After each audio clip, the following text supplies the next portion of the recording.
Her secret fact is that she was once at Madrid airport and she met Wallace Shawn, who you may or may not know is the little bald guy from The Princess Bride. And in this, probably the most amazing feat of self-control she's ever had in her entire life, managed not to walk up to him and say, "Inconceivable!" Please welcome Meg Leotold.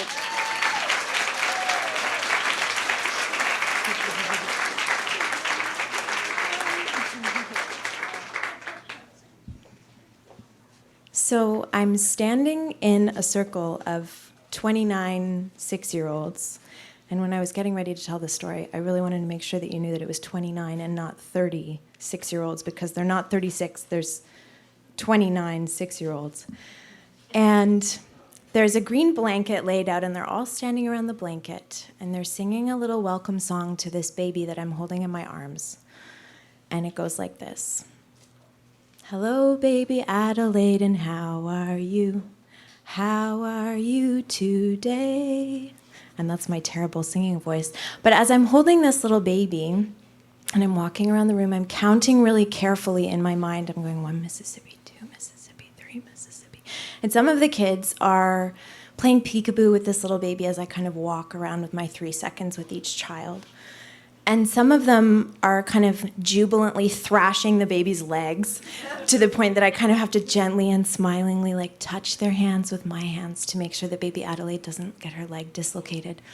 And I am waiting for a particular moment with each kid. And right about at the 3 Mississippi mark, this totally overwhelmed little apple-cheeked baby is finally able to focus on the child in front of her, and there's this zinging quality as the child who is looking at her kind of zones in, and I'm like, okay, this is the moment I've been waiting for. And you can just see everybody relax, these kids just kind of settle into it, and that's the golden, that's the grail I'm looking for.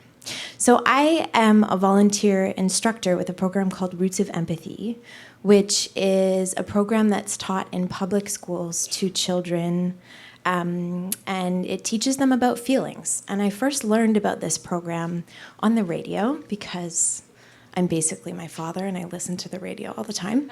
So, and I heard the founder of this program, Mary Gordon, talking about Roots of Empathy in an interview. And she is quite a magical creature. I don't know if any of you know of her, but she's kind of this twinkly-eyed, maritime Newfoundlander version of the Dalai Lama.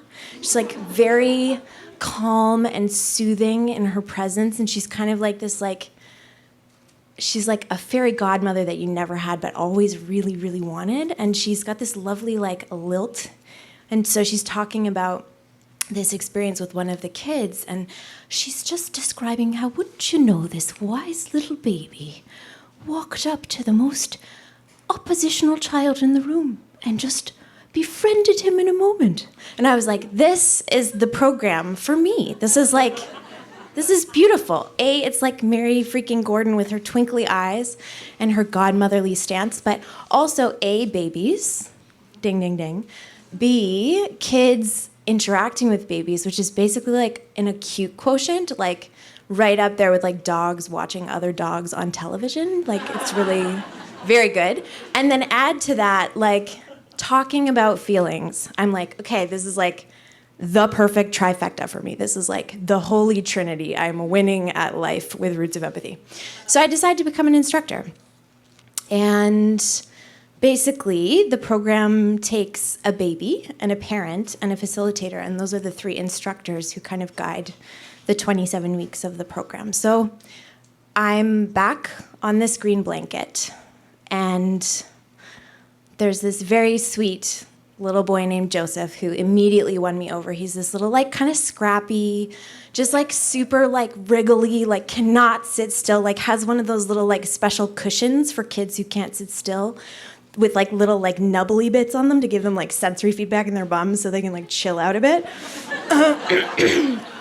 So, and every time that I go into this classroom for a session, Joseph is totally just sitting in a timeout. He's always in trouble about something, and he's just like so energetic and like snappy and like sweet, and I adore him. But on this particular day, I've come in and he's sitting alone on a timeout for like the millionth time, and he's totally looking like it's been a really hard day so far, like thunderous expression, and just like things have not been going well very clearly. So I'm a little bit nervous, to say the least, because I adore him, and also he has a lot of trouble regulating his behavior when things are difficult, and it seems like it's been a bit of a nightmare of a day. So I'm coming around the corner, and I'm holding this baby, and I'm like, okay, it's gonna be fine. And I see his little face just totally like shine, like this kid is never still, and suddenly his whole body is just totally calm. And he's like motionless, and he's beaming at this little baby, and he's beaming at me, and his like just looks like he's gonna like erupt with like, I don't know, gold or something from his little soul. And I feel like I have starbursts just kind of like flopping out of my chest, and my ribs are gonna explode. And it's so perfect. And so those are like the moments that I just always think about when I think about this program. But it does a lot of things. So one of the kind of main like tenets of the program is that it's designed as kind of like a parenting course for kids, which is kind of cool if you think about it, because I don't know about you, but I know a lot of people who like didn't really get a lot of like parenting training before they became parents. So so one of the things that we talk about is kind of like safety and like preparing for a baby, and like what's it like to kind of hold a crying baby and feel really distressed. And so we've been talking about safety. We do this very adorable, I'm not going to sing it for you because I don't like singing, but it's this very adorable song with your index finger about how you have to put a baby to bed on their back so that they don't die of SIDS. It's really cute and kind of stressful at the same time.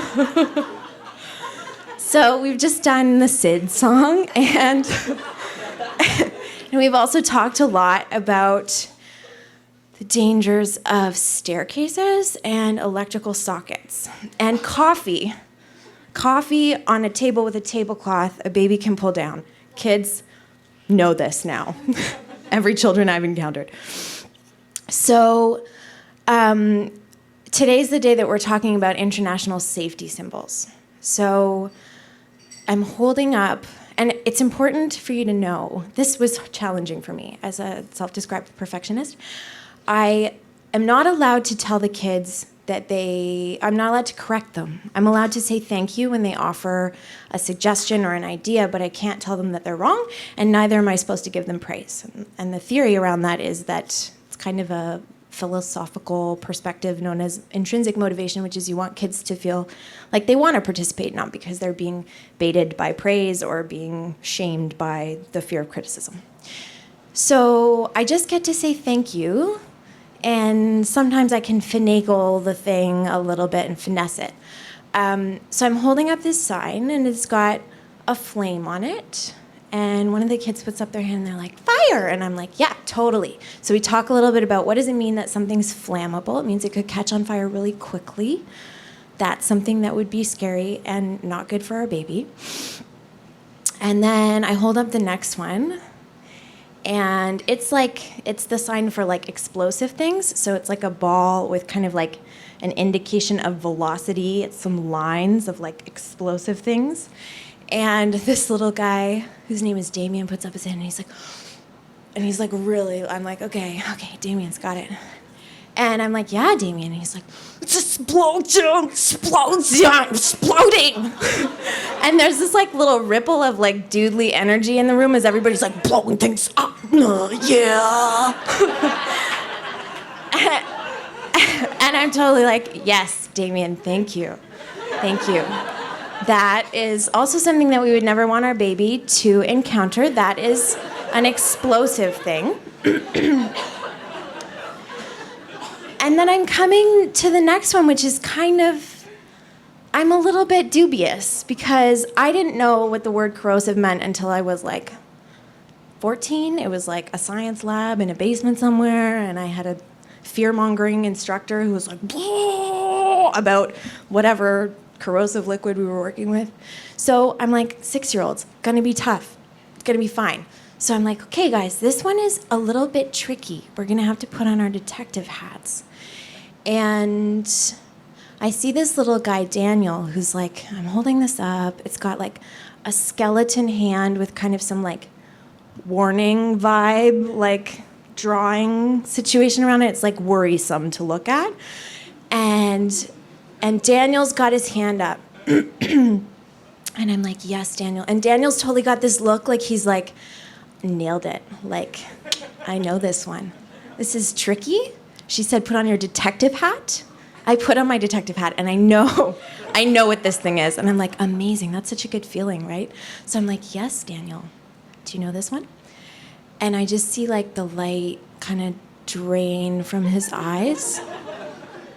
And like, it's like if he was holding something precious in his hand, it just like disintegrated into dust. And you know that feeling, right? Where you like knew it, and then where did it go? Like, where did it go?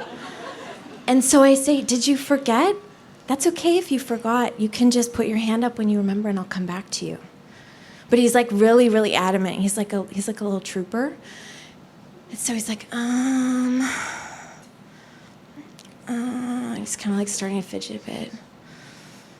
Bone hand? And I'm really struggling. I'm like, okay, finesse it. And also, don't burst out laughing because this child just worked so hard. So, yes, Daniel, this one would definitely turn your hand into a bone if you touched it. And also, guys, I'm kind of just like, that's way more evocative as a way to talk about things. Like, I'm like, bone hand. You're like, yeah, got it, thanks. Know what's happening. It's going to be fine, you know? Like, it's helpful, I think. I think it's more useful.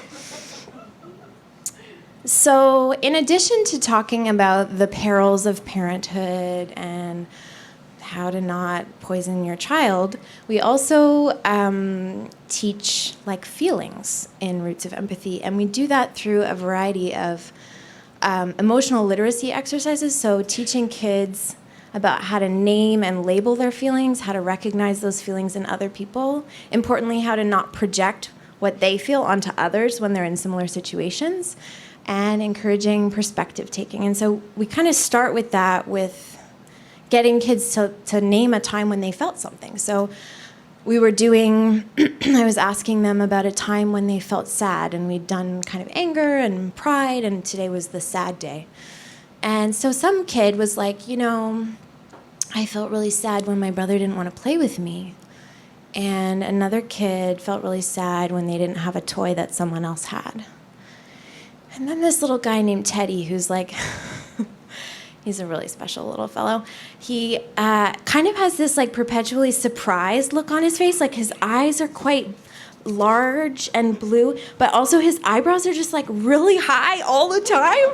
And you're kind of like, it's either he just sat on something really uncomfortable or he's like very just like surprised in some way. So he puts up his hand, he's kind of like a bit wiggly. And I'm like, yes, Teddy, like, what was a time when you felt sad? And he's like, well, last night I was playing with my game and I told my mom I wanted to keep playing it and she wouldn't let me. And like, I don't know whether you guys have ever seen like anime films where like the character's eyes kind of like fill up with water. But it's like, I'm wondering about like the physical limitations of the meniscus of his tears. Like, when is this gonna just like, I am struck by how much fluid is in there right now.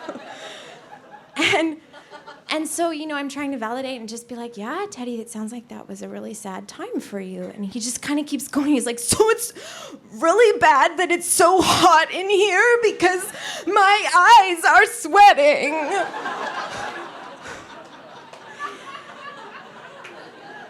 And that was when I remembered that masculinity is a cold, dark cage.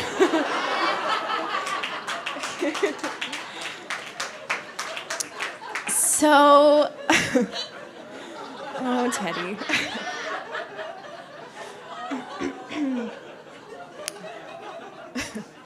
So, in addition to the roller coaster ride of regular feelings that you have one at a time, the kind of 2.0 level of feelings class with Meg is double dip feelings, which I find a really useful expression. And it refers to, as I would tell my kids, like a time when you feel two feelings at once and they don't always make sense together. So if you were riding your bicycle down a hill and you were going really, really fast and you felt excited but you also felt scared, or if you won a prize but you had to go up on stage to collect the prize and you were feeling really proud but also nervous, those are some examples of double dip feelings.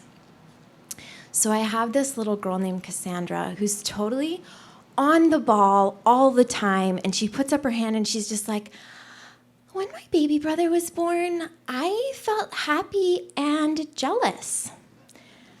And I don't know about you guys, but I know hundreds of adults who cannot name a feeling ever. In fact, I've dated some of them. But I was just astounded that this little kid could hold the complexity of two things at once, of loving her brother and feeling so mad that he was in the world. So, as we're going, I'm feeling more and more like Fraulein Maria every time I go into the school. I feel like I should be skipping with a guitar case as I walk in. And the kids are, as we go, they call me Miss Meg, which is just totally funny to me. But so I hear Miss Meg, Miss Meg, echoing down the hall. And some of the little smaller ones come up and kind of clamor all on top of me. And some of them just kind of ram their faces into my pelvis. And and then there's this one girl, Samira, who's totally got this, I also adore her. She's a really, really sweet little human. She's kind of taller and stockier, and she's got these Coke bottle glasses. She wears jogging pants all the time, and she's just kind of got this bigness to her. She's almost like a violence in the way that she is in the world. It's just very she's just here, and she just kind of wallops me in a hug, just two arms, and just hangs on for a really long time. And so that's how I'm kind of starting to know that over time, and by virtue of not needing them to add another color to their picture when they come up to show me something, or not correcting them when they give me an example, and just saying thank you a bazillion times every time they share something, these kids really trust me and they feel good, and they wait for me to come in.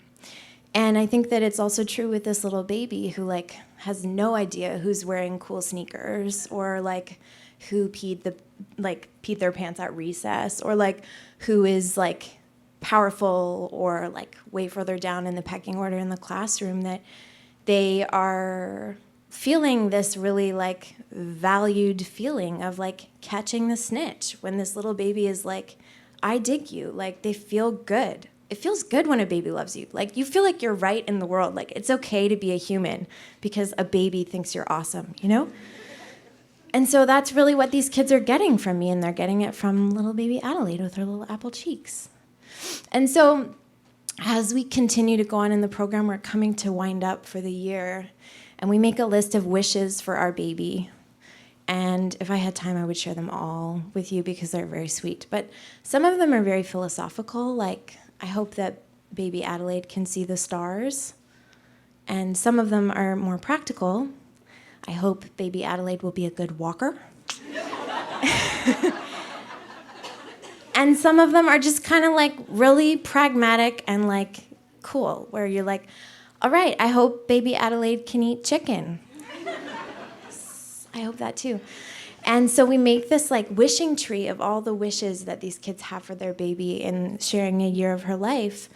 And we give it to her, and there's a little photo album of our year together. And so we wish our baby well, and we celebrate her first birthday, and she goes off. And I see Samira, standing in the corner, just totally racked with sobs. She's destroyed at this baby leaving.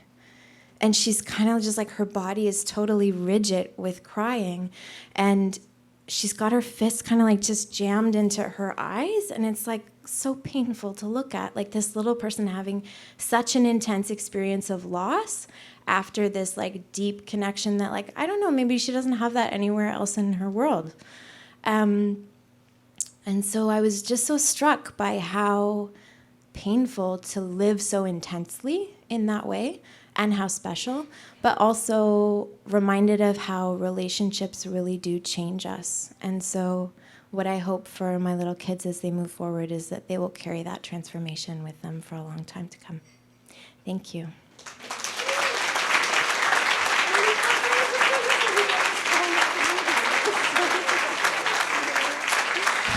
Meg Leotold.